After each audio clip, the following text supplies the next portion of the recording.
কেউ কথা রাখেনি। ৩৩ বছর কাটল, কেউ কথা রাখেনি।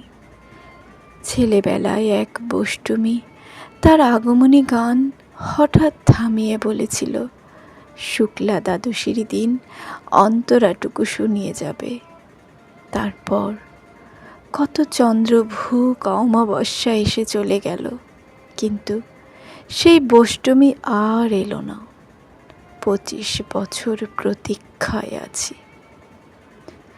মামা বাড়ির মাঝি নাদের আলী বলেছিল, বড় হও দাদা ঠাকুর, তোমাকে আমি ৩ প্রহরীর বিল দেখাতে নিয়ে যাব। সেখানে পদ্ম ফুলের মাথায় সাপ আর ভ্রমর খেলা করে। নাদের আলী, আমি আর কত বড় হব? আমার মাথা এই ঘরের ছাদ ফুঁড়ে আকাশ স্পর্শ করলে তারপর তুমি আমায় ৩ প্রহরীর বিল দেখাবে। একটাও রয়্যালগুলি কিনতে পারিনি কখনো। লাঠি লজেন্স দেখিয়ে দেখিয়ে চুষেছে লস্কর বাড়ির ছেলেরা।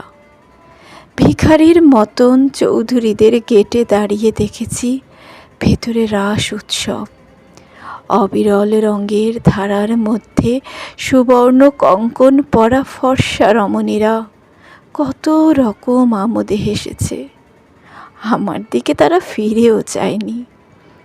বাবা আমার কাঁধ ছুঁয়ে বলেছিলেন, দেখিস একদিন আমরাও। বাবা এখন অন্ধ, আমাদের দেখা হয়নি কিছুই।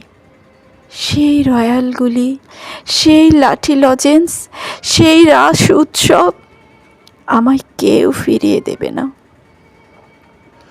বুকের মধ্যে সুগন্ধি রুমাল রেখে বরুণা বলেছিল, যেদিন আমায় সত্যিকারের ভালোবাসবে সেদিন আমার বুকেও এরকম আতরের গন্ধ হবে। ভালোবাসার জন্য আমি হাতের মুঠোয় প্রাণ নিয়েছি। দুরন্ত ষাঁড়ের চোখে বেঁধেছি লাল কাপড়।